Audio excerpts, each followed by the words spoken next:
A man who buried his heart years ago, a girl with nowhere left to run, when she arrives at his door with nothing but fear in her eyes. He has no idea she'll become the family he thought he'd lost forever.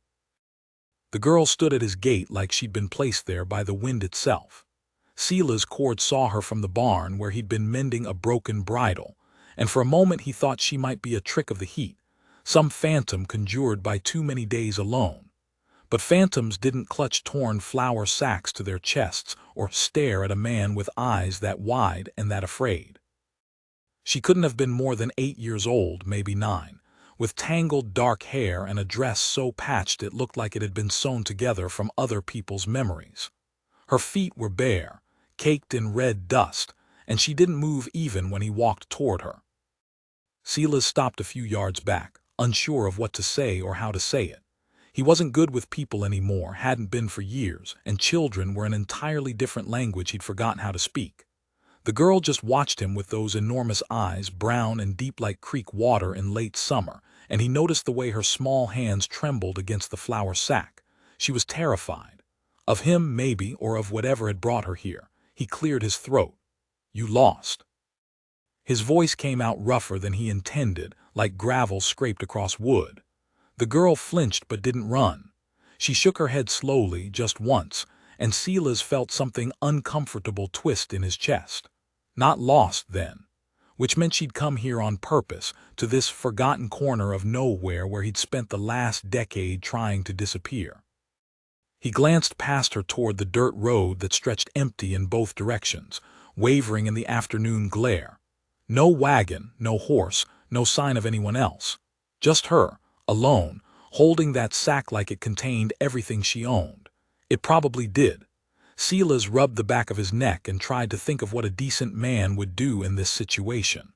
The problem was he'd stopped thinking of himself as decent a long time ago.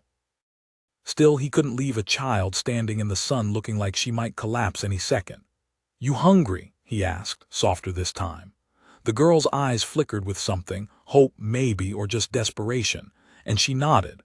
That small gesture hit Silas harder than he expected, and he stepped back toward the house, gesturing for her to follow. She moved quickly, quietly, like she was used to making herself invisible. Inside, the house was dim and sparse. Just a table, 2 chairs, a stove that had seen better years, and a narrow bed pushed against the far wall. Silas didn't entertain, didn't host, didn't do much of anything except work the ranch and wait for days to end. He pulled out a chair for the girl and she sat immediately, placing the flour sack carefully in her lap. Her eyes darted around the room, taking in everything, calculating exits probably, or measuring how much danger she might be in. Silas pretended not to notice and busied himself at the stove, pulling out the remains of yesterday's cornbread and some dried beef. It wasn't much, but it was what he had. He set the plate in front of her along with a tin cup of water, and the way she looked at that food made his throat tighten. She didn't grab for it or tear into it like a starving animal. Instead, she glanced up at him, waiting for permission, and Silas had to turn away because he couldn't stand the weight of that look. "Go on," he said quietly, facing the window. Behind him, he heard the small sounds of her eating, careful, measured bites, like she was afraid it might be taken away. Silas stared out at the empty land stretching toward the mountains and wondered what kind of hell this girl had walked through to end up here. When the sound stopped, he turned back. The plate was empty, licked clean, and the girl sat with her hands folded in her lap, staring at the table. Silas pulled out the other chair and sat down across from her, his large frame making the small furniture creak. For a long moment, neither of them spoke. He didn't know how to start, didn't know what questions were safe or which ones would send her running. Finally, he tried the simplest one. "What's your name?" The girl's fingers tightened against each other. Her lips moved, but no sound came out at first, like the words were stuck somewhere between her chest and her mouth. Then, barely audible, she whispered, "Grace." Grace? Silas repeated it in his head, testing the shape of it. It was a good name, a soft name, the kind of name that didn't belong to someone so scared. He nodded slowly. "I'm Silas." Grace's eyes flicked up to his face for just a second before dropping back down. She still hadn't let go of that flour sack. Silas gestured toward it carefully. "What you got there?" Grace's whole body went rigid. Her arms wrapped tighter around the sack, and for a moment Silas thought she might bolt. But then slowly she opened the top just enough for him to see inside. A few pieces of clothing, threadbare and too small. A wooden horse, crudely carved but clearly treasured. And at the very bottom a small tin-type photograph, edges bent and worn from handling. Silas didn't reach for any of it. He just nodded and leaned back in his chair. That's good. Good to have things that matter. Grace pulled the sack closed again and held it against her chest like a shield. The silence stretched between them, heavy but not unkind. Silas could see the exhaustion in every line of the girl's small body, the way her eyelids kept drooping even as she fought to stay alert. She was running on nothing but fear and willpower, and both were running out. He stood slowly, trying not to startle her, and moved toward the bed. "You need rest," he said simply. Grace didn't argue, but she didn't move either. She just watched him with those careful eyes, waiting to see what he'd do next. Silas pulled the thin blanket back and stepped away, giving her space. "It's yours for tonight, I'll be outside." That seemed to surprise her. Her eyebrows drew together slightly, confusion mixed with disbelief, like the idea of someone giving up their bed without asking for something in return was foreign to her. Silas grabbed his hat from the peg by the door. "Sleep, Grace, you're safe here." He didn't wait for a response, just stepped out into the cooling evening air and closed the door gently behind him. Outside, Silas leaned against the porch railing and stared at the darkening sky. Stars were beginning to prick through the purple twilight, scattered across the vastness like salt spilled on a table. He'd forgotten how quiet the world could be when you actually stopped to listen to it.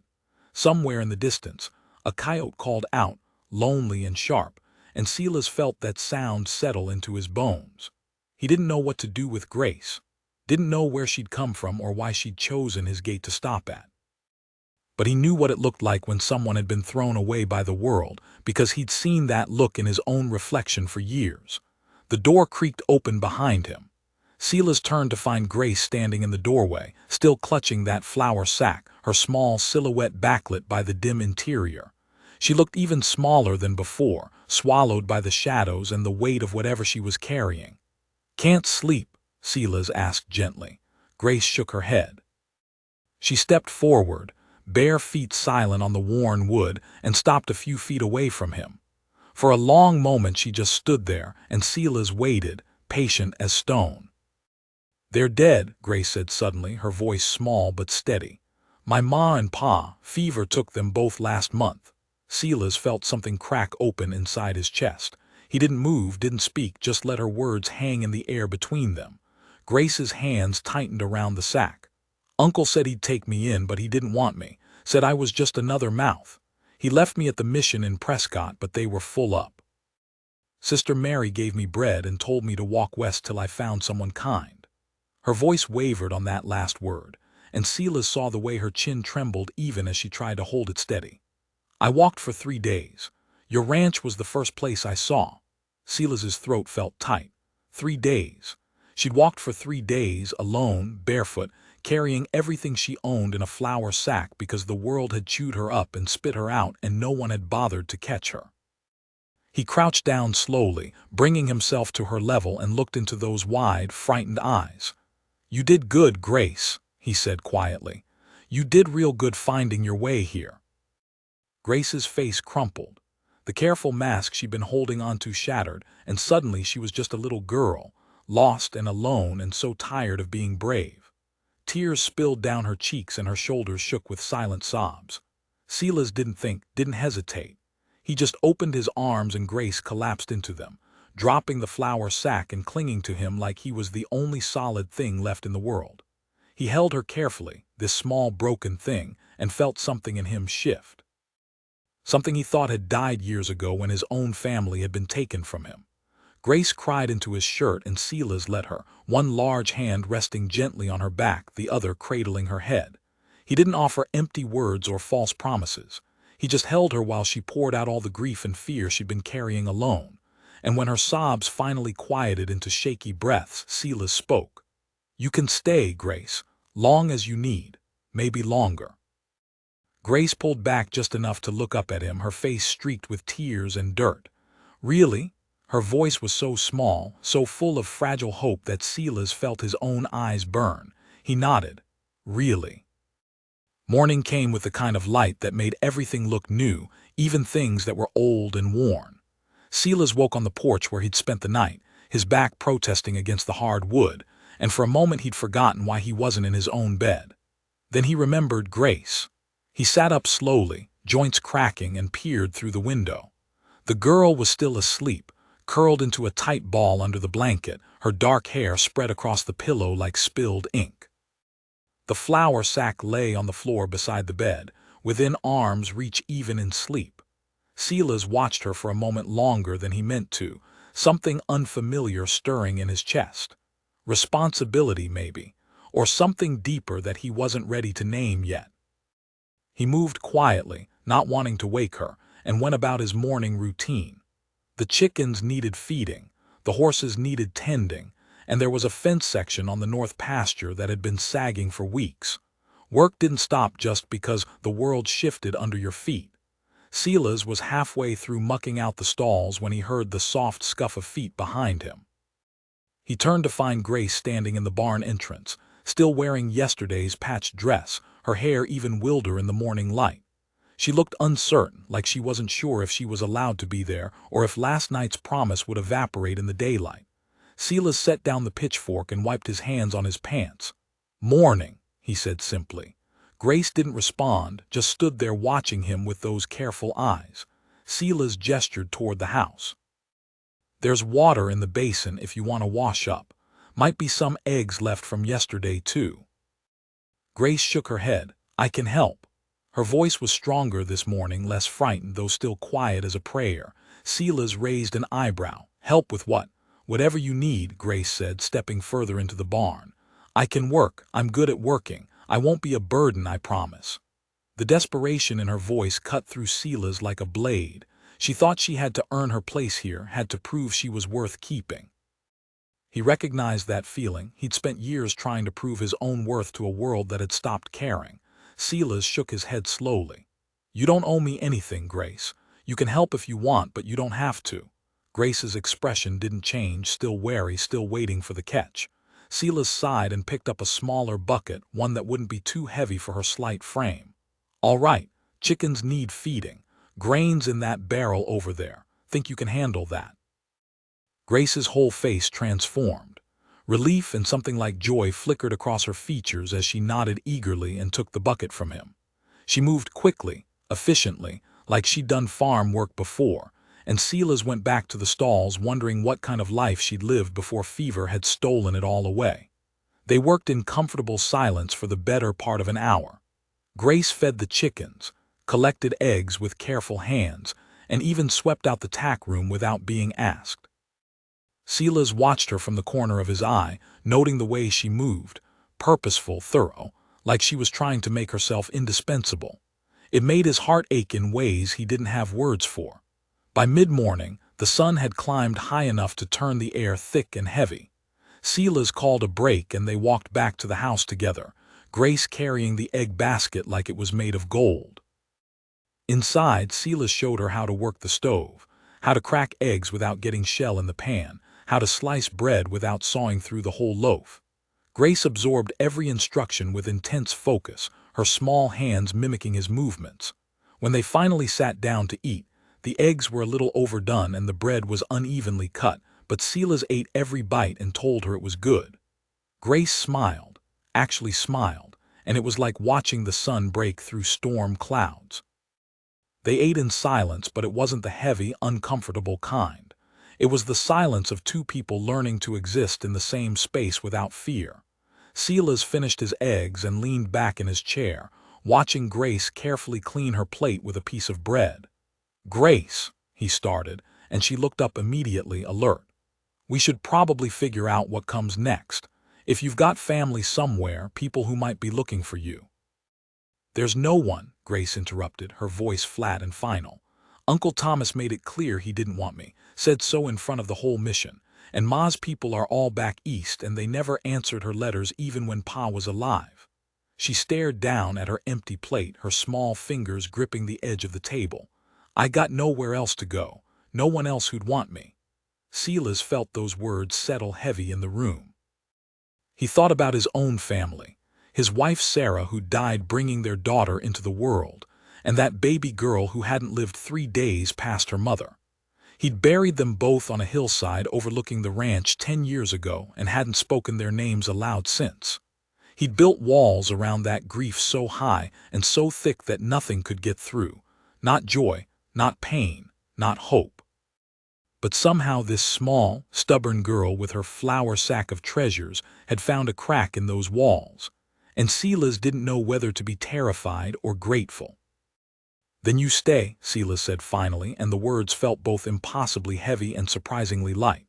"We'll figure out the rest as we go." Grace's eyes went wide. "You mean it, you're not just saying it."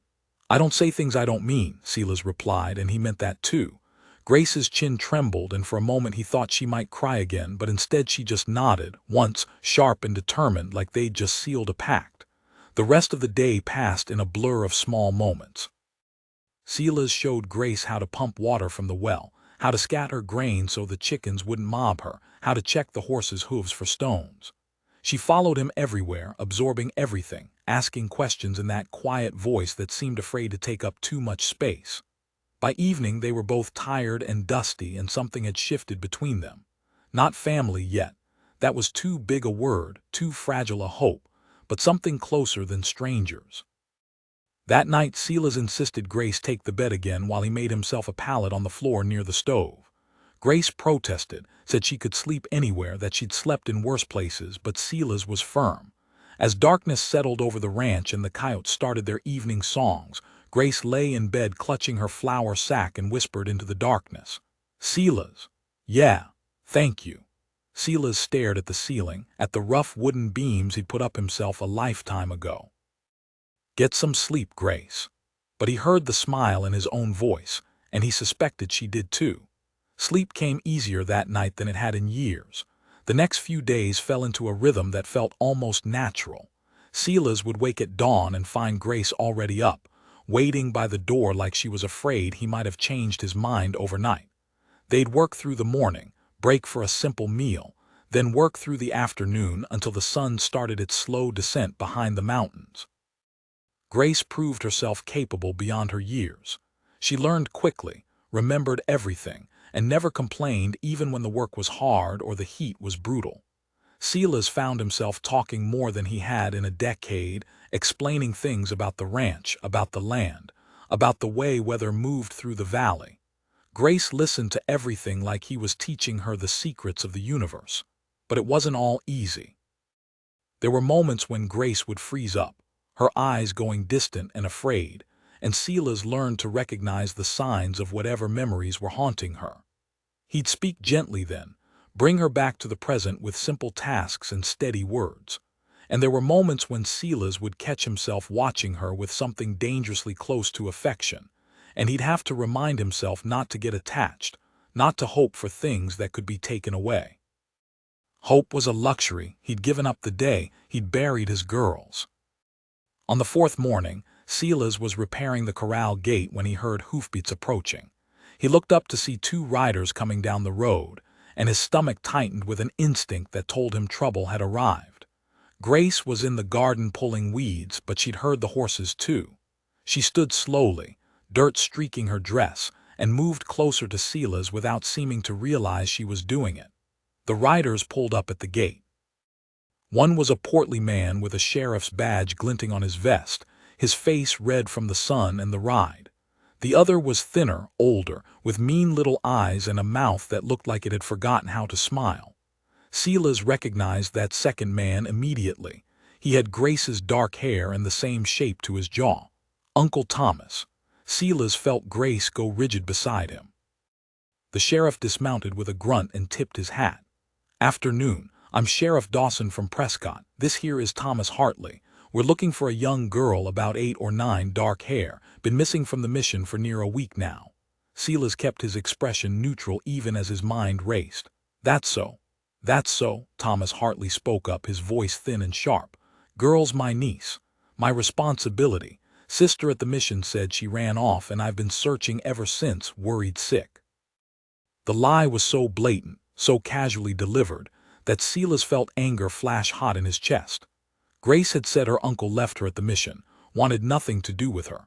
Now here he was, playing the concerned relative. Silas glanced down at Grace.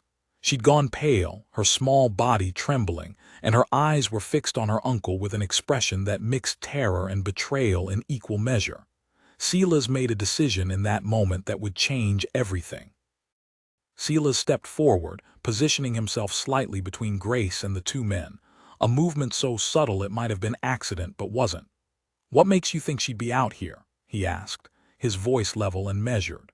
Sheriff Dawson shifted his weight, leather creaking. "Been checking every homestead within walking distance of Prescott. Mission sister said the girl headed west, and this is about as west as you can get before hitting nothing but desert and mountains."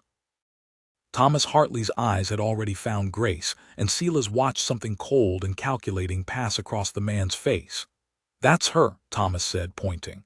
"That's Grace. Thank the Lord, child, we've been looking everywhere for you." He started to dismount, but Silas took another step forward, his hand resting casually on his belt near where his revolver usually sat. He wasn't wearing it, hadn't worn it in years, but the gesture was enough to make Thomas pause. Grace's hand found the back of Silas's shirt, fingers twisting into the fabric. He could feel her shaking through the thin cotton. "She's been here about 4 days, Silas said calmly. "Showed up half-starved and exhausted. I've been feeding her, giving her a place to rest." "Well, that's mighty Christian of you," Thomas said, finishing his dismount and brushing dust from his pants. "I'll take her off your hands now. Come on, Grace, time to go home." Grace's grip on Silas's shirt tightened until he thought the fabric might tear. She didn't speak, didn't move, just held on like she was drowning, and he was the only solid thing in the world. Silas felt that grip like a brand. Sheriff Dawson seemed to sense the tension because he cleared his throat. "Mr. Hartley here says the girl is his legal ward now, what with her parents' past. Says he's got papers and everything back in Prescott." "That true, Grace?" Silas asked quietly, not turning around, keeping his eyes on Thomas. "Is he your legal guardian?" Grace's voice came out barely above a whisper, choked with fear. "He said he didn't want me, said I was a burden. He left me at the mission and told Sister Mary he wouldn't be back." Thomas's face flushed red. "Now that's not entirely accurate, Sheriff. I was overwhelmed with grief, not thinking clearly. My sister had just died and I made a mistake in the heat of the moment. But I came back for her, didn't I? Soon as I got my head straight, I came back and she was gone." Silas finally turned to look at Grace. Her face was streaked with tears she was trying desperately not to shed, her jaw clenched tight, and those brown eyes were pleading with him in a way that made his chest ache. She was terrified, not just scared, absolutely terrified of going back with this man. Silas had seen enough cruelty in his life to recognize what it looked like in someone's eyes when they talked about the person who'd hurt them. He turned back to Thomas and the sheriff. "She doesn't want to go with you." Thomas's expression hardened. "She's a child. Children don't get to decide these things. She's my blood, my responsibility, and I'll thank you not to interfere in family matters." "Family," Silas repeated, and the word came out sharp as broken glass. "You telling me family abandons a little girl at a mission and walks away? I told you I made a mistake." "Mistakes can be forgiven," Silas interrupted. "But I'm looking at Grace right now, and she's more scared of you than she was of dying in the desert. So maybe you want to explain that to me and the sheriff here." Sheriff Dawson looked uncomfortable, his eyes moving between Silas, Thomas, and Grace. "Look, I understand this is complicated, but the law's pretty clear. Blood relatives have rights, especially when there's no one else to take the child, unless there's evidence of abuse or neglect." "He hit me," Grace said suddenly, her voice stronger now, cutting through the conversation like a knife. "After Ma and Pa died when I was staying with him, he hit me when I cried too loud, said I needed to learn to be quiet, said I was worthless just like my Pa was." The silence that followed was deafening. Thomas's face went from red to purple. "That's a damned lie." "Sheriff, the girl's clearly been influenced by this man here, probably filled her head with stories." "I'm 8 years old," Grace said, her voice shaking but determined. "I know what happened. I know what you said. You told the mission you were done with me, that you had your own family to worry about and I wasn't your problem." Sheriff Dawson rubbed his face with one weathered hand. Mr. Hartley, this is getting messy. Maybe we should. Maybe we should take the girl back where she belongs, Thomas snapped. I've got legal rights here, Sheriff. Are you going to enforce the law or not? Silas felt something cold and hard settle into his bones. He'd spent 10 years avoiding conflict, avoiding connection, avoiding anything that might make him feel something again. But standing here with Grace's small hand still twisted in his shirt and her uncle demanding she be handed over like property, Silas realized he was done avoiding things.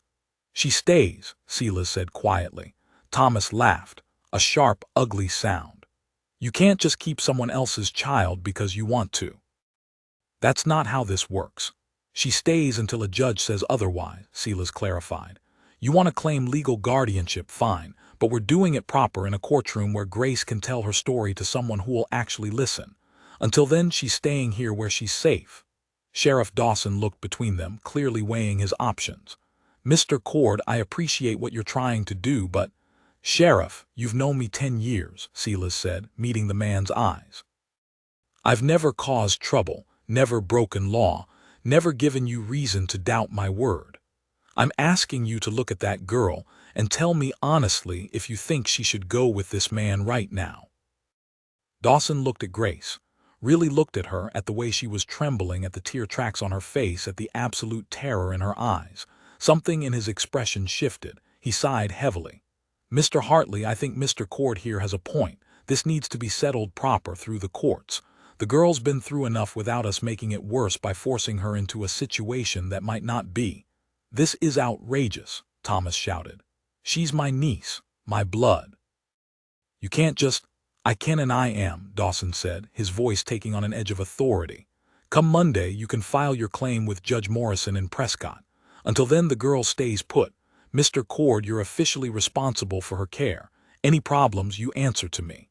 Silas nodded once, short and sharp. Thomas looked like he wanted to argue more, but something in the sheriff's expression must have warned him off. Instead, he turned to Grace with a smile that didn't reach his eyes. This isn't over, girl. I'll be back with papers and you'll be coming home where you belong. Grace didn't respond, but Silas felt her move even closer to him, pressing against his leg like she was trying to disappear into his shadow. The two men mounted their horses. Sheriff Dawson tipped his hat. I'll be in touch, Mr. Cord. Make sure the girl's available when the court calls. She will be, Silas promised. They watched the riders disappear down the road, dust trailing behind them like a dirty promise. When they were finally out of sight, Grace's legs seemed to give out. She sagged against Silas and he caught her, lowering both of them to the ground right there in the dirt. Grace buried her face against his chest and sobbed, great heaving cries that shook her entire body. Silas held her, one hand on her back, the other cradling her head, and let her cry herself empty.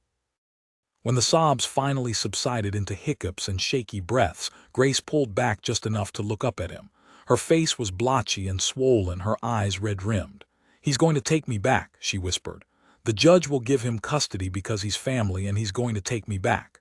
No, Silas said, and his voice was iron. He's not. You don't know that. You can't promise that. You're right, Silas admitted. I can't promise what a judge will do. But I can promise that I'm going to fight for you, Grace. I'm going to do everything I can to make sure you stay here where you're safe, where you're wanted. Grace searched his face like she was looking for the lie, the crack in the armor. The moment when he'd reveal this was all temporary and she'd be cast out again. But Silas met her gaze steadily, and whatever she saw there must have satisfied her because she nodded slowly and wiped her face with the back of her hand. Why? She asked softly. Why would you do that for me? You don't even know me. Silas was quiet for a long moment, gathering words he hadn't spoken in years. I had a daughter once, he said finally, his voice rough. Her name was Emma. She died when she was 3 days old. My wife Sarah died with her. I buried them both and I thought, he stopped, swallowed hard. I thought I'd never care about anyone again. Thought it was safer that way, easier. But then you showed up at my gate looking lost and scared and so damn determined to survive, and something in me woke up that I thought was dead. Grace's eyes were wide, shining with fresh tears. I'm sorry, she whispered, about your family. Me too, Silas said. But Grace, you listen to me. You're not a replacement for what I lost. You're not a second chance or a way to fix the past. You're just you, Grace, and that's enough. That's more than enough. You deserve to be safe and cared for, and if I can give you that, then I'm damn well going to try." Grace threw her arms around his neck and held on tight. Silas closed his eyes and held her back, and for the first time in 10 years the weight in his chest felt a little lighter. They sat there in the dirt for a while longer, neither of them in any hurry to move. The sun continued its path across the sky, and the chickens clucked contentedly in their yard, and somewhere in the distance a hawk cried out as it hunted. Finally, Silas stood and helped Grace to her feet. "Come on," he said gently. "Let's get cleaned up. Then we need to talk about what happens next." Inside, Silas heated water and Grace washed her face while he tried to organize his thoughts.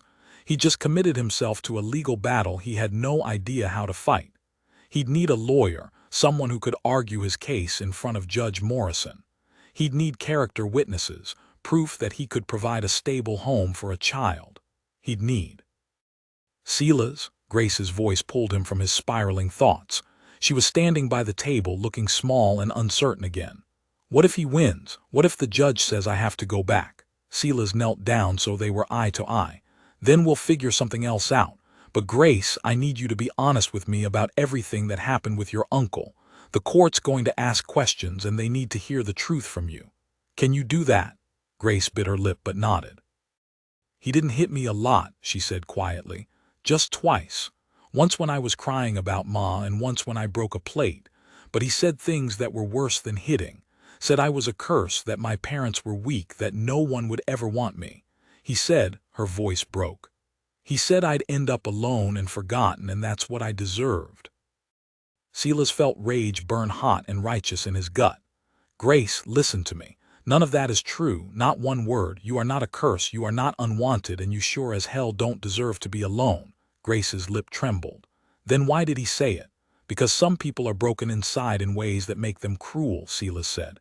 "And they take that cruelty out on people who can't fight back. But that's about him, Grace, not about you." Grace nodded slowly, absorbing this. "Will you teach me?" she asked suddenly. "Teach you what?"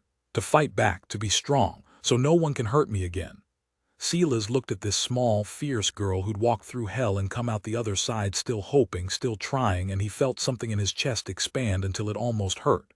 "Yeah," he said softly. "I'll teach you, but Grace, being strong doesn't always mean fighting. Sometimes it means knowing when to ask for help, and you've got help now. You've got me." The days that followed carried a strange tension, like waiting for a storm that might never come or might arrive with devastating force. Silas threw himself into preparing for the court hearing, though he had no idea when it would actually happen. He rode into town twice to meet with a lawyer named Edmund Price, a thin man with spectacles and an air of cautious optimism that Silas didn't entirely trust but had no choice but to accept.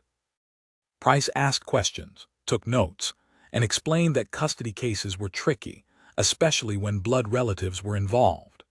Grace stayed close to the ranch, never wandering far from sight, and Silas noticed the way she'd freeze whenever she heard horses approaching. But most of the time life continued in its new rhythm.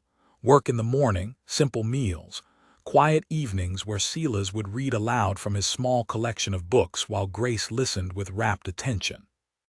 She was smart, sharper than most adults Silas had known, and she had a hunger for learning that surprised him.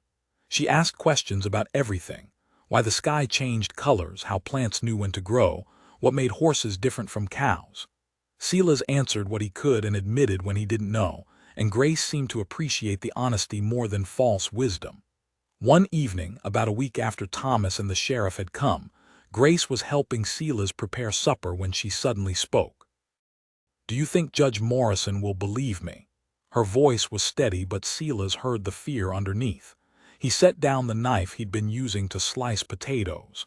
"I think if you tell the truth, exactly as it happened, the judge will have to listen. Mr. Price says Morrison's a fair man, doesn't make decisions lightly." Grace nodded but didn't look convinced. She poked at the fire in the stove, watching sparks dance.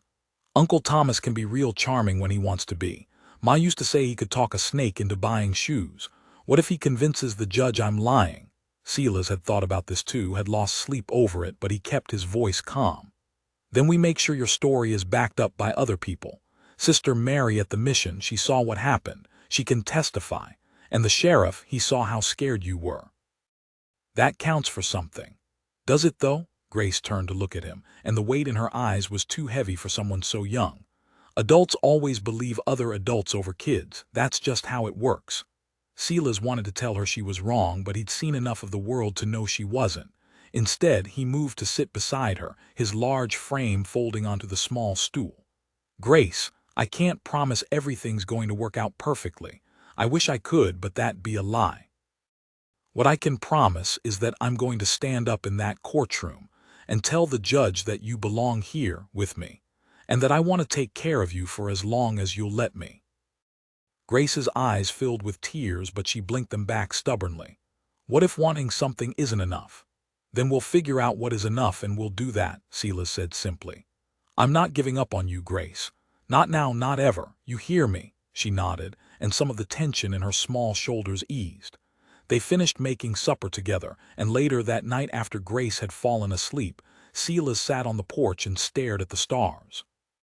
He thought about Sarah and Emma, about the life he'd lost and the decade he'd spent just existing rather than living. Grace had changed that. In less than 2 weeks, she'd cracked open something in him he'd thought was sealed forever, and now the thought of losing her felt like losing his family all over again. He couldn't let that happen. He wouldn't. 2 more weeks passed before the letter came. Silas was mending fence when he saw the rider approaching, a young man from the Territorial Postal Service with a leather satchel. Silas signed for the envelope with hands that wanted to shake but didn't, and waited until the rider had left before opening it. The hearing was set for 3 days from now, 10 o'clock in the morning, at the courthouse in Prescott. Judge Harold Morrison presiding. Thomas Hartley was listed as petitioner for custody. Silas Cord was listed as current guardian and respondent. Grace was listed as ward of the state, pending determination. Silas read the letter 3 times, memorizing every word, then folded it carefully and went to find Grace. She was in the garden, tending the small vegetables they'd planted together the week before. She looked up when she heard his footsteps, and Silas saw the question in her eyes before she even spoke.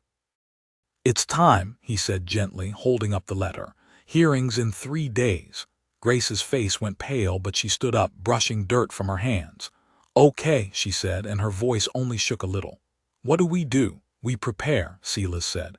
"Mr. Price wants to meet with us tomorrow, go over what you're going to say, and we need to get you proper clothes for court. Judge'll want to see you're being taken care of." Grace looked down at her patched dress, the one she'd been wearing when she arrived, now cleaner but no less worn. "I don't have anything else," she said quietly. "This is all I got." Silas felt that familiar ache in his chest. "Then we'll get you something. Town's got a general store with ready-made dresses. We'll find something that fits." Grace's eyes went wide. "That costs money. I can't." "Grace," Silas interrupted gently. "Let me worry about the money. You're not a burden. You're not something I'm doing out of obligation. I want to take care of you. That includes making sure you have clothes that fit and food in your belly and a safe place to sleep. Understand?" Grace's chin trembled, but she nodded. "I understand." They rode into Prescott the next morning, Grace sitting in front of Silas on his horse, her small hands gripping the saddle horn. The town was bigger than she'd expected, bustling with people and noise and activity that made her shrink back against Silas. He kept one arm secure around her waist, a steady presence that helped quiet some of her fear. They went to the general store first, where Mrs. Abernathy, a round woman with kind eyes and quick hands, helped Grace try on dresses. They settled on a simple blue cotton dress with white buttons, practical but pretty, and Mrs. Abernathy threw in a pair of stockings and new shoes without being asked. Silas paid without comment, and Grace whispered, "Thank you," so quietly he almost didn't hear it. Then they went to Edmund Price's office, a small room above the apothecary that smelled of paper and pipe smoke. Price greeted them warmly and gestured for Grace to sit in the leather chair across from his desk. "Now, Grace," he began, his voice gentle, I need to ask you some questions, the same kind Judge Morrison will ask. I know it's uncomfortable, but it's important you answer honestly. Can you do that? Grace nodded, her new dress stiff and unfamiliar. Price asked about her parents, about living with her uncle, about the specific instances of abuse and neglect. Grace answered each question in a small, steady voice, and Silas watched her hands twist together in her lap, knuckles going white with the effort of staying calm. When Price asked her to describe what Thomas had said when he'd left her at the mission, Grace's voice finally broke. He said I was dead weight. Said his wife didn't want another mouth to feed, and I should be grateful the mission would even take me. Sister Mary tried to talk to him, but he just left. Didn't even look back. Price wrote this down carefully. And when you arrived at Mr. Cord's ranch, how did he treat you? Grace looked at Silas, and something in her expression softened. He gave me food, let me sleep in his bed. He didn't ask for nothing in return, didn't yell or hit or say mean things. She paused, searching for words. He just let me be safe. Price smiled slightly. That's good, Grace, that's very good. Now the judge is going to ask you who you want to live with. What will you say? I want to stay with Silas, Grace said immediately, no hesitation. He makes me feel safe, like I matter. Uncle Thomas never made me feel like that. Price nodded, satisfied, and spent the next hour going over what Grace should expect in the courtroom, where she'd sit, who would be there, how to address the judge. By the time they left, Grace looked exhausted but determined.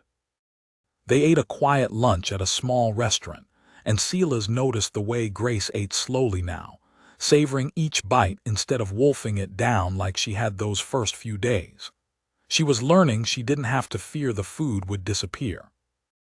As they rode back toward the ranch, Grace was quiet for a long time before she finally spoke. Silas, what happens if I have to go back with Uncle Thomas? Silas had been dreading this question. Then I'll find a way to check on you, make sure you're safe. And when you're older, when you can make your own choices, you'll always have a place here with me. But I want to stay now, Grace said, her voice thick with tears. I don't want to wait until I'm older. I want to stay with you. No, honey, Silas said, and the endearment slipped out before he could stop it. I want that too.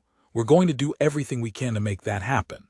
Grace leaned back against him, and Silas tightened his arm around her, as if he could protect her from what was coming through sheer force of will. That night, Grace couldn't sleep. Silas heard her tossing and turning, heard the small sounds of crying she tried to muffle in the pillow. He got up from his pallet near the stove and sat on the edge of the bed. Can't quiet your mind? He asked softly. Grace shook her head, tears streaking her face in the dim moonlight. I keep thinking about the courtroom, about Uncle Thomas sitting there looking all proper and respectable while you're just what? Just a kid nobody wanted until you came along, Grace finished miserably. Silas reached out and gently wiped her tears with his thumb. Grace, the fact that other people couldn't see your worth doesn't mean you don't have any. You're brave and smart and kind and strong. You survived things that would have broken most adults. Any judge with half a brain will see that. But what if Judge Morrison doesn't have half a brain? Grace asked, and despite everything, there was the tiniest hint of humor in her voice. Silas almost smiled. Then we'll appeal to someone who does. Grace, I need you to understand something. No matter what happens in that courtroom, you matter to me. You've become— He stopped, the words catching in his throat. What? Grace prompted, sitting up now, her dark eyes searching his face. You've become family, Silas said quietly. I know we've only known each other a few weeks, but somewhere along the way you stopped being the girl who showed up at my gate and became my daughter. In my heart, if not yet on paper. Grace's eyes widened and fresh tears spilled over, but these were different. Really? She whispered. Really? Silas confirmed. So whatever that judge says, whatever papers get signed or don't get signed, that doesn't change. You're my girl, Grace, and I'm going to fight for you like you're my own blood, because as far as I'm concerned, you are. Grace launched herself into his arms, holding on so tight Silas could barely breathe, and he held her just as fiercely. They stayed like that for a long time, two broken people who'd found each other in the wreckage and decided to build something new. Eventually, Grace's grip loosened and her breathing evened out as exhaustion finally claimed her. Silas laid her back down, pulled the blanket up to her chin, and watched her sleep for a moment. Her face was peaceful now, the fear smoothed away by sleep and the promise he'd just made. Silas returned to his pallet, but sleep wouldn't come. He stared at the ceiling and thought about the hearing, about Thomas Hartley's mean eyes and practiced lies, about all the ways this could go wrong. But he also thought about Grace's smile when she'd helped feed the chickens that morning, about the way she hummed while working in the garden, about the sound of her laughter when he told her a story about a horse that had once stolen his hat and refused to give it back. Those moments were worth fighting for. They were worth everything. The day before the hearing, Silas and Grace worked side by side in comfortable silence, both of them trying not to think about tomorrow, but unable to think about anything else. Grace had gotten quieter as the day wore on, her movements mechanical, her smiles forced. By evening she'd withdrawn into herself completely, sitting on the porch and staring out at the darkening sky with eyes that saw nothing. Silas sat beside her and didn't speak, just offered his presence as comfort. Finally, as stars began to appear, Grace spoke. "I'm scared. I know. What if I say the wrong thing? What if I mess up and that's why?" "Grace," Silas interrupted gently. "You're not going to mess up. You're going to tell the truth, and the truth is powerful. But even if you stumble over words or forget something, that doesn't change what's real. What's real is that you deserve to be safe and loved, and I can give you that. The judge will see it." Grace looked at him, and in the fading light her eyes were enormous and vulnerable. "Promise me something. Anything. Promise me that no matter what happens tomorrow, you won't forget about me. Even if I have to go back with Uncle Thomas, promise you'll remember me." Silas felt his heart crack. He took Grace's small hands in his large, weathered ones. "Grace Cooper, I could no more forget you than I could forget my own name. You've changed me, changed my life, given me a reason to wake up in the morning again. Whatever happens tomorrow, you're part of me now. Always." Grace nodded, tears streaming freely now, and Silas pulled her close. They sat there as darkness fell completely, holding onto each other like they could somehow prevent tomorrow from coming. But tomorrow came anyway, as it always does, bringing with it the weight of decisions that would change everything. Morning arrived cold and gray, the sky heavy with clouds that threatened rain but refused to release it. Silas woke before dawn, his body tense with a dread he couldn't shake. Grace was already awake, sitting on the edge of the bed in her new blue dress, her hair brushed neat and her hands folded in her lap like she was waiting for judgment. She looked so small, so fragile, and Silas felt fury burn through him at a world that would make a child this afraid. They didn't speak much as they prepared to leave. Grace ate nothing despite Silas's gentle insistence, her stomach too twisted with nerves. Silas managed a few bites of bread but tasted nothing. They saddled the horse together, movement slow and deliberate, both of them prolonging the inevitable. The ride to Prescott took 2 hours, and every mile felt like a countdown. Grace sat in front of Silas again, but this time she was rigid, her back straight and her breathing shallow. Silas kept one arm around her waist, anchoring her, and occasionally he'd feel her small hand reach up to grip his sleeve like she needed to remind herself he was still there. The courthouse was a 2-story building of red brick and white trim, imposing in its formality. A handful of people milled about outside, lawyers with their leather cases, citizens with business before the court, and standing near the entrance with his arms crossed, and a smug expression plastered on his face was Thomas Hartley. He'd cleaned up for the occasion, wearing a pressed suit and a string tie, his hair slicked back with oil. Next to him stood a woman Silas assumed was his wife, thin and pinched-looking with disapproving eyes that swept over Grace with obvious distaste. Thomas saw them approaching and his smile widened, sharp and predatory. "Well now, if it isn't my dear niece," Thomas called out, his voice dripping with false warmth. "Grace, sweetheart, I hope this man hasn't been filling your head with nonsense. You'll be coming home with your family today where you belong." Grace pressed back against Silas, and he felt her trembling start up again. Silas dismounted first, then lifted Grace down carefully, keeping himself between her and Thomas. "We'll let the judge decide where she belongs," Silas said evenly. Thomas's smile didn't waver, but his eyes went cold. "Oh, the judge will decide all right. And when he hears how you've been keeping a child that isn't yours, turning her against her own blood, well—" "Mr. Hartley," a new voice interrupted. Edmund Price appeared from inside the courthouse, his spectacles catching the gray light. I'd advise you to save your arguments for the courtroom. Mr. Cord, Grace, shall we? Silas nodded gratefully and guided Grace inside, one hand resting protectively on her shoulder. The courtroom was smaller than Silas had imagined, with wooden benches, a raised judge's bench, and windows that let in weak morning light. The territorial seal hung on the wall behind the judge's chair, and the whole space smelled of old paper and furniture polish. Price directed them to a table on the left side while Thomas and his lawyer, a slick-looking man named Whitmore, took the table on the right. Grace sat between Silas and Price, her hands clasped so tightly in her lap that her knuckles had gone white. Silas wanted to reach over and take her hand, but Price had warned him about maintaining proper courtroom decorum. A door opened, and everyone stood as Judge Harold Morrison entered. He was older than Silas had expected, probably in his 60s, with steel-gray hair and a weathered face that had seen too much of life's ugliness to be impressed by much. His eyes were sharp, though, missing nothing as they swept across the courtroom. He settled into his chair with a grunt and gestured for everyone to sit. "This is a custody hearing regarding the minor child Grace Elizabeth Cooper," Morrison began, his voice rough but clear.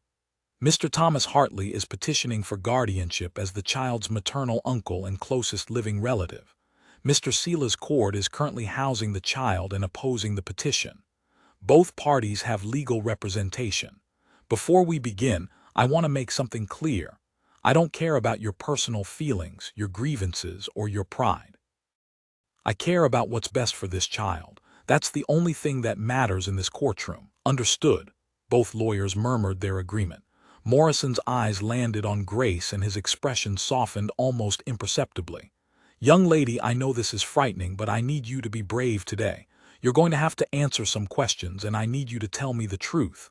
Can you do that?" Grace's voice came out small but steady. "Yes, sir." "Good girl," Morrison said, then turned to the lawyers. "Mr. Whitmore, you're representing the petitioner. Make your case."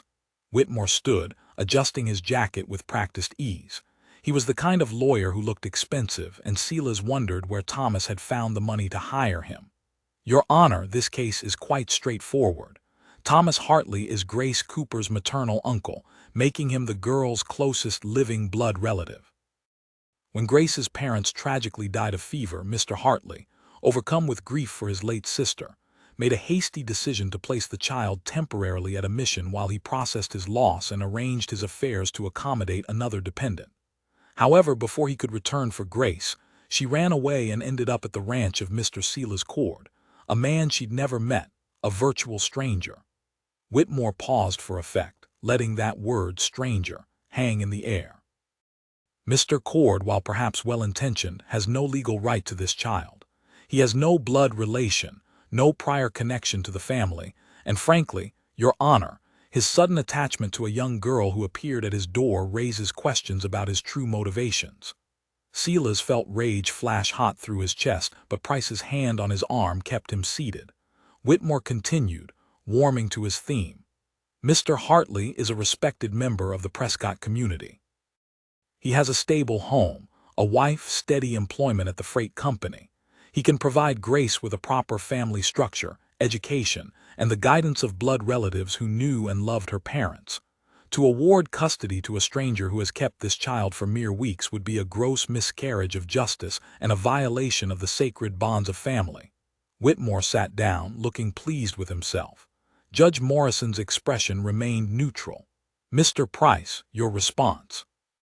Price stood, and where Whitmore had been smooth and theatrical, Price was quiet and measured. "Your Honor, Mr. Whitmore paints a pretty picture, but pictures and reality are often very different things. Let's examine the facts. Thomas Hartley didn't place Grace temporarily at a mission. He abandoned her there. He told Sister Mary explicitly that he couldn't take care of the child, that his wife refused to accept her, and that the mission was Grace's problem now. When Grace ran away, Mr. Hartley didn't immediately search for her. He waited a week before reporting her missing, and only then after Sister Mary pressured him to do so." Price pulled out a document. "I have a signed statement from Sister Mary Catherine of the Prescott Mission confirming these facts.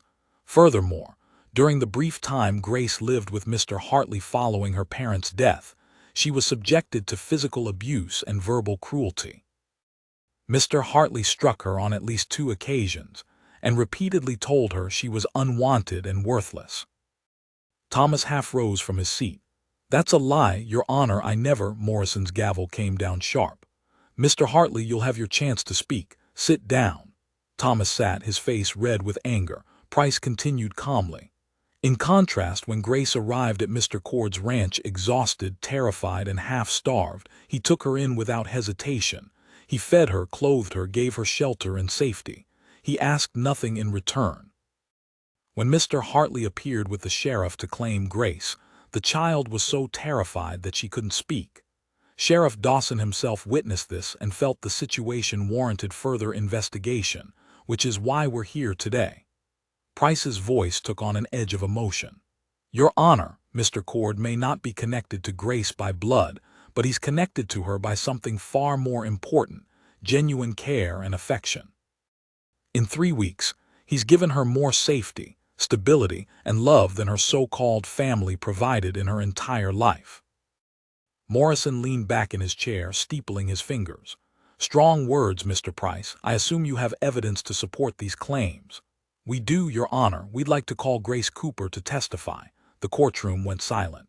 Grace's face had gone pale and Silas saw her start to shake. Morrison looked at the girl with something that might have been sympathy. "Grace, I need you to come up here and sit in that chair next to my bench. Can you do that?" Grace looked at Silas, her eyes pleading. He gave her the smallest nod of encouragement, and she stood on trembling legs. The walk to the witness chair seemed to take forever, each step deliberate and terrified. When she finally sat down, she looked impossibly small in the large wooden seat, her feet barely touching the floor. Price approached gently. "Grace, I know this is hard, but I need you to tell Judge Morrison what happened when you went to live with your Uncle Thomas after your parents died." Grace's voice came out as a whisper. I went there because I had nowhere else. Ma's family was back east and Pa's people were all gone." "Speak up, child," Morrison said, not unkindly. "I need to hear you." Grace swallowed and tried again, louder. "Uncle Thomas said I could stay, but his wife, Mrs. Hartley, she didn't want me there. She said I was a burden and they already had 3 mouths to feed without adding mine." "What happened while you were living there?" Price prompted. Grace's hands twisted in her lap. "I tried to help. I did chores and tried to stay quiet, but Mrs. Hartley said I was always underfoot. And when I cried because I missed Ma and Pa, Uncle Thomas got angry. He said I needed to stop sniveling like a baby. He said Pa was a failure and that's why they died poor, and I was going to end up just like him if I didn't toughen up." Tears were streaming down Grace's face now, but she kept talking, the words tumbling out like a dam had broken. "One night I was crying in bed and he came in and hit me, slapped me across the face and told me if I made one more sound he'd give me something real to cry about. And another time I dropped a plate while washing dishes and it broke, and he grabbed my arm so hard it bruised and shook me and said I was worthless, that I destroyed everything I touched." "Grace, that's enough of these lies," Thomas shouted, standing up. "Your Honor, she's been coached." Morrison's gavel came down like thunder. "Mr. Hartley, one more outburst and I'll have you removed from this courtroom. Sit down." Thomas sat, but his face was twisted with rage. Morrison turned back to Grace, his expression softer. "Grace, did anyone see these bruises Mr. Hartley mentions?" Grace nodded. "Sister Mary saw them when Uncle Thomas brought me to the mission. She asked what happened and I told her I fell, because I was scared if I told the truth Uncle Thomas would come back," and her voice broke completely. Morrison was quiet for a moment. "What happened at the mission, Grace?" "Uncle Thomas told Sister Mary he couldn't keep me, said his wife refused and he had to think of his own children first. Sister Mary tried to talk to him, tried to say it was wrong to just leave me, but he said I wasn't his problem anymore. He gave her $5 and left. He didn't even say goodbye." Grace wiped her face with the back of her hand. "Sister Mary was kind, but the mission was full. She said she'd try to find a family to take me, but there wasn't anyone, so I left. I walked for 3 days until I found Mr. Cord's ranch, and he gave me food and a bed, and he didn't ask me for anything. He just let me be safe." Price nodded, satisfied. "Thank you, Grace. Now I need to ask you something important. If you could choose where to live, where would you want to be? Grace didn't hesitate. With Silas, I want to stay with Silas. Even though he's not your blood family. He's more family than Uncle Thomas ever was, Grace said, and there was steel in her young voice now.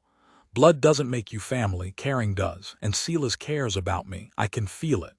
Morrison leaned forward slightly. Grace, I need you to understand something. If I grant custody to Mr. Cord, he would be legally responsible for you. You'd be living on a remote ranch, far from town, with limited access to schooling or other children your age. Mr. Hartley can offer you a home in town with other children, access to church and school. Does that change your mind? No, sir, Grace said firmly. I'd rather be alone on a ranch with someone who wants me than in a town full of people who don't. A ghost of a smile flickered across Morrison's face. Thank you, Grace. You can step down now. Grace practically ran back to her seat next to Silas, and this time he didn't care about courtroom decorum. He put his arm around her shoulders and she leaned into him, still shaking but with the worst of it over. Whitmore stood for cross-examination, but Morrison waved him off. I've heard enough from the child. Mr. Hartley, I want to hear from you directly. Take the stand. Thomas moved to the witness chair with confidence, settling in like he owned it. Whitmore began with softballs, establishing Thomas's relationship to Grace, his standing in the community, his stable employment. But when Morrison started asking questions directly, the facade began to crack. Mr. Hartley, did you strike this child? Morrison asked bluntly. Your Honor, children sometimes need discipline. I didn't ask about discipline. Did you hit her? Yes or no? Thomas's jaw clenched. I may have given her a light swat once or twice, but nothing that would constitute abuse. Children need to learn. Did you tell her she was worthless? I was trying to motivate her to be stronger. Did you abandon her at a mission and tell the sisters you wouldn't be coming back? Thomas faltered. I was overwhelmed, Your Honor. My sister had just died and I made a mistake in the heat of the moment. But I came back for her, didn't I? As soon as I got myself together, I came back. 2 weeks later, Morrison said flatly, after she'd already run away and nearly died in the desert, and you only came looking then because Sister Mary pressured you. That sound about right. Thomas's face had gone red again. I'm her blood, Your Honor. That has to count for something. You can't just give a child to some stranger because he fed her a few meals. Mr. Cord, Morrison interrupted, turning to look at Silas. I'd like to hear from you. Take the stand. Silas stood, his legs unsteady, and moved to the witness chair. He'd never been comfortable with attention, with speaking in front of people, but he looked at Grace's hopeful, terrified face and knew he had to try. Price approached him first. Mr. Cord, why did you take Grace in when she appeared at your ranch? Silas thought about how to answer that, about all the complicated truths tangled up in that simple question. Because she needed help, he said finally. Because she was a child, alone and scared, and turning her away would have been wrong. I didn't think about it much beyond that at first, just knew she needed a safe place. And now, what is she to you now? Silas looked at Grace and something in his chest tightened. She's my daughter, not by blood, not on paper yet, but in every way that matters. She's given me a reason to wake up in the morning again, given me purpose I haven't felt in 10 years. I love her, Your Honor. I love her like she was my own. The courtroom was silent. Even Whitmore seemed at a loss for words. Morrison studied Silas for a long moment. Mr. Cord, I've read your file. You lost your wife and infant daughter 10 years ago. You've lived alone ever since. Some might say you're looking to replace what you lost, that your judgment might be clouded by grief. Some might say that, Silas agreed. But they'd be wrong. Grace isn't a replacement for Emma. She's herself, brave and smart and kind, and she deserves to be loved for who she is, not for who she reminds me of. What I lost taught me how precious family is, taught me not to take it for granted. If you give me the chance to be Grace's father, I won't waste it. Morrison nodded slowly. Mr. Hartley, do you love this child? The question seemed to catch Thomas off guard. Of course, she's my niece, my blood. That's not what I asked. Do you love her? Thomas stammered. Love isn't always about feelings, Your Honor. It's about duty, about family obligation. So that's a no, Morrison said quietly. He leaned back in his chair and was silent for what felt like an eternity. Finally, he spoke. This court will take a brief recess. I need to review some documents. We'll reconvene in 30 minutes. The gavel fell and everyone stood as Morrison left the courtroom. The wait that followed was agony. Grace couldn't sit still, pacing near the windows while Silas watched her with a heart that felt like it was being squeezed in a vice. Price tried to be encouraging, but Silas could see the uncertainty in the lawyer's eyes. Thomas and Whitmore huddled together, whispering urgently, and Silas wondered what schemes they were cooking up. When the 30 minutes finally passed and everyone was called back in, the tension in the room was suffocating. Morrison entered and everyone sat. He shuffled papers for a moment, then looked up, his gaze sweeping across the courtroom before landing on Grace. "I've served as a judge for 23 years, Morrison began. "I've presided over hundreds of cases and made thousands of decisions, and every single time I have to determine custody of a child, it weighs on me. Because these decisions shape lives, and getting it wrong can destroy a young person's future." He paused, and Silas felt Grace's hand slip into his under the table. "The law gives preference to blood relatives in custody matters, and for good reason. Family connections matter, shared history matters, and in most cases, children do best when they remain with their blood kin." Thomas sat up straighter, a smile beginning to form. Morrison's next words wiped it away. "However, the law also recognizes that blood relation means nothing if that relation has proven themselves unfit, abusive, or unwilling to provide proper care. After hearing testimony today, reviewing Sister Mary's statement, and observing these parties, I've reached my decision." The silence was absolute. Grace's hand squeezed Silas's so hard it hurt. "Mr. Hartley, you claim to want this child, but your actions tell a different story. You struck her, verbally abused her, abandoned her at a mission, and only sought her return when it became clear that your abandonment might reflect poorly on you in the community. Your concern is not for Grace's welfare but for appearances and perhaps, I suspect, for whatever small inheritance her parents may have left." Thomas started to protest, but Morrison silenced him with a look. Mr. Cord, on the other hand, took in a stranger's child without hesitation. He has provided her with food, shelter, clothing, and most importantly, genuine affection and care. He has demonstrated more parental love in 3 weeks than you have in Grace's entire life, Mr. Hartley. Morrison looked directly at Grace. "Young lady, you've been through more than any child should have to endure, and I'm sorry for that. But I've listened to you today, and I've seen the way you look at Mr. Cord. That's not fear or obligation. That's love and trust. Therefore, it is the judgment of this court that custody of Grace Elizabeth Cooper is hereby granted to Silas James Cord, with full legal guardianship rights. Mr. Hartley's petition is denied." The courtroom erupted. Grace let out a sob and threw herself into Silas's arms. Thomas was on his feet, shouting about injustice and blood rights and appeals. Whitmore was trying to calm his client while also arguing procedural points to Morrison.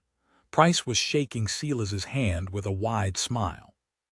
And through it all, Silas just held Grace, this small, fierce girl who was now legally his daughter, and felt something break open in his chest that had been locked away for 10 years. Morrison's gavel came down repeatedly. "Order, I will have order." When the room finally quieted, Morrison continued.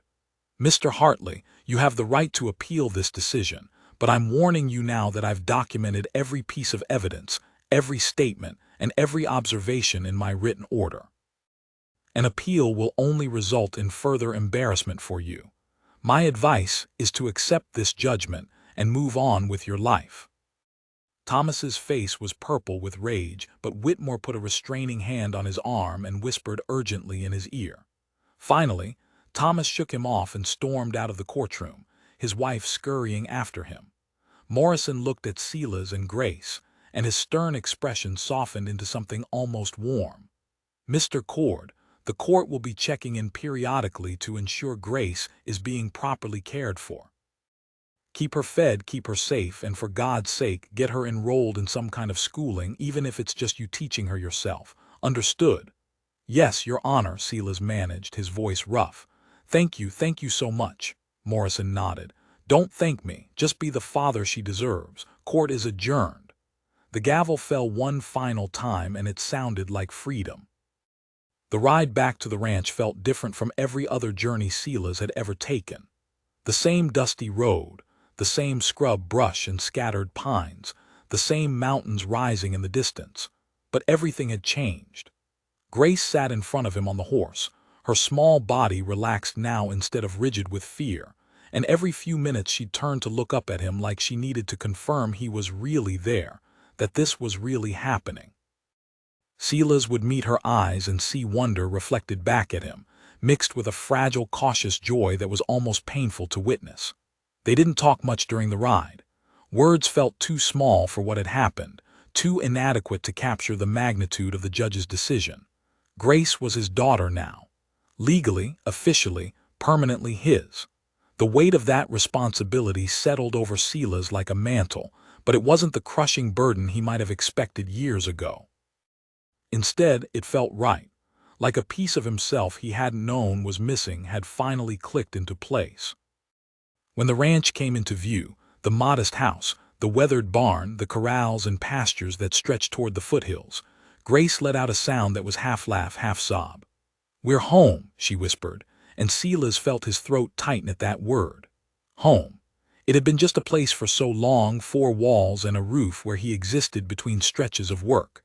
But Grace had transformed it into something more, something alive and warm and worth protecting. They dismounted together, and Grace immediately ran to the chicken coop, laughing as the hens scattered and squawked at her sudden appearance. Silas watched her for a moment, this girl who'd been so quiet and careful just weeks ago, now free enough to run and laugh and take up space without apologizing for it. He unsaddled the horse and led it to the barn, going through the familiar motions while his mind tried to process everything that had happened. Inside the barn, Silas leaned against a support post and allowed himself a moment to simply breathe. 10 years he'd spent in this place, alone and broken, convinced that part of his life was over. He'd made peace with solitude, with the absence of laughter and conversation and connection. And then Grace had appeared at his gate like an answer to a prayer he hadn't known he was praying, and suddenly everything had shifted. He thought about Sarah and Emma, about the family he'd lost and the decade of grief that had followed. For years he'd carried guilt like a stone in his chest, guilt that he'd survived when they hadn't, guilt that he couldn't save them, guilt that some part of him wanted to move on but didn't know how. But standing here now, with Grace's laughter drifting in from the yard, Silas felt something loosen. Sarah would have liked Grace, he thought, would have loved her fierce spirit and her quiet kindness. And Emma would have been about Grace's age if she'd lived. The thought didn't hurt the way it once would have. Instead, it felt like a kind of blessing, like maybe this was how healing happened, not by forgetting what you'd lost, but by finding the courage to love again despite the loss. Silas pushed off the post and headed back outside. Grace was sitting on the porch steps now, her new dress already dusty from playing with the chickens, and she looked up when she heard his footsteps. "Silas," she called, "can I ask you something?" "Course you can." He settled onto the steps beside her. Grace picked at a loose thread on her dress, suddenly shy. "What do I call you now? I mean, you're my father now legally, but calling you pa or father or anything like that feels," she struggled to find the words, "feels too fast." Grace nodded, relief washing over her face. "I want to someday, but right now Silas feels right. Is that okay?" "It's more than okay," Silas assured her.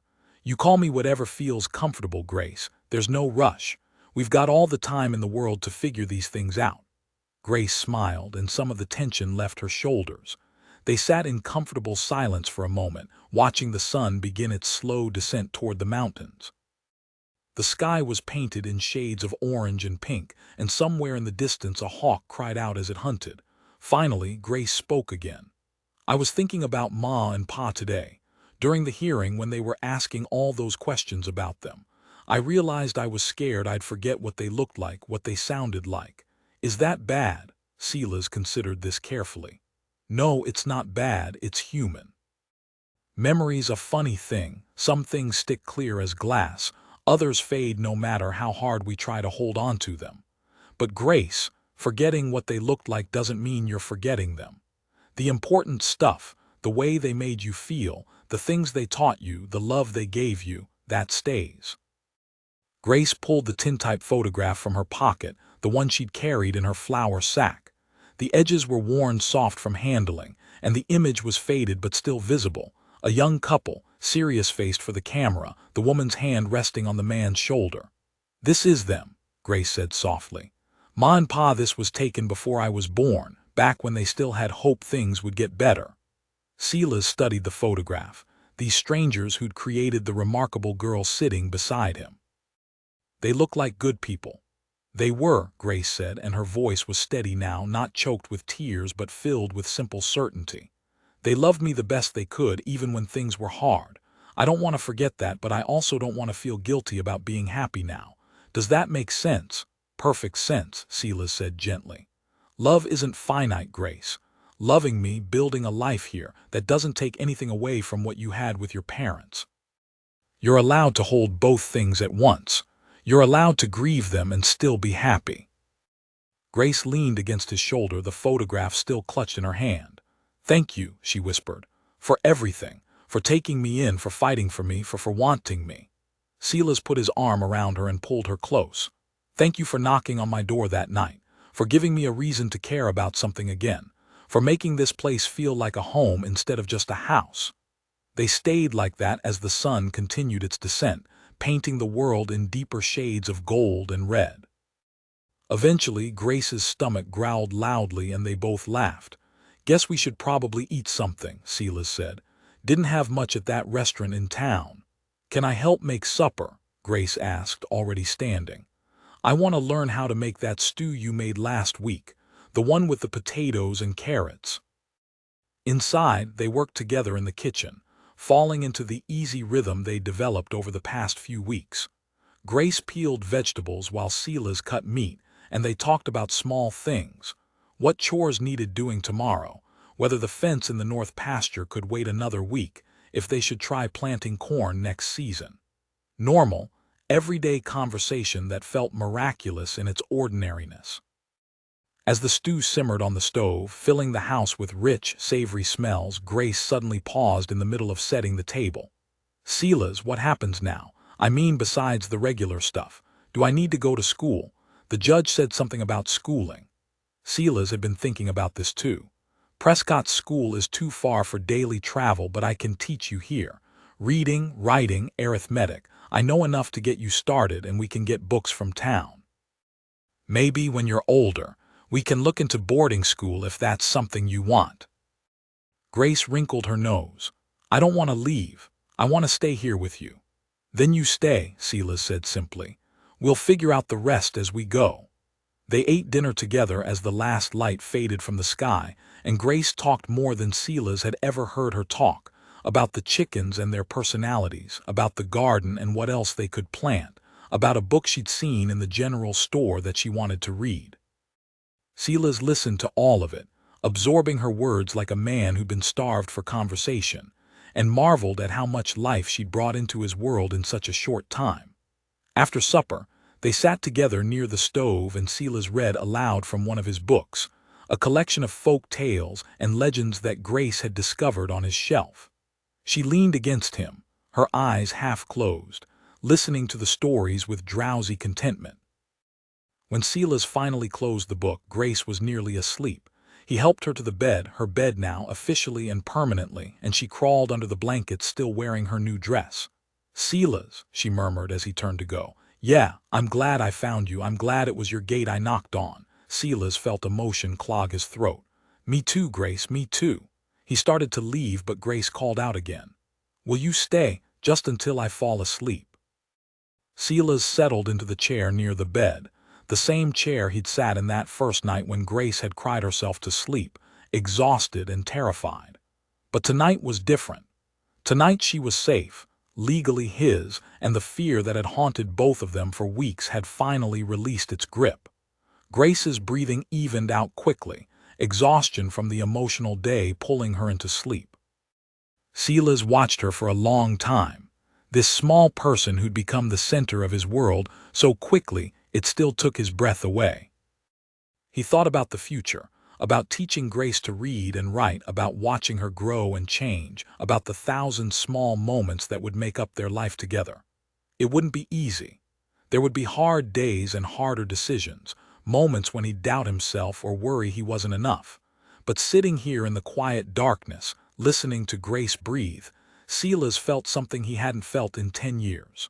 Hope. Real, solid, unshakable hope that tomorrow would be better than today, and that the day after would be better still. Eventually, Silas rose and moved to his own pallet near the stove. But before he settled in, he paused at the door and looked back at Grace one more time. She was curled on her side, one hand tucked under her cheek, her face peaceful in sleep. His daughter. The word still felt new and fragile, like something precious that needed careful handling. But it also felt true, more true than anything Silas had known in years. The next morning arrived bright and clear.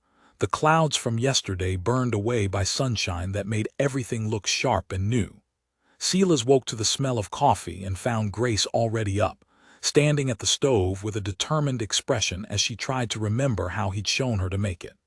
The coffee was weak and a little bitter when they finally sat down to drink it, but Silas told her it was perfect and meant it. They spent the morning working together, repairing a section of corral fence that had been listing for weeks.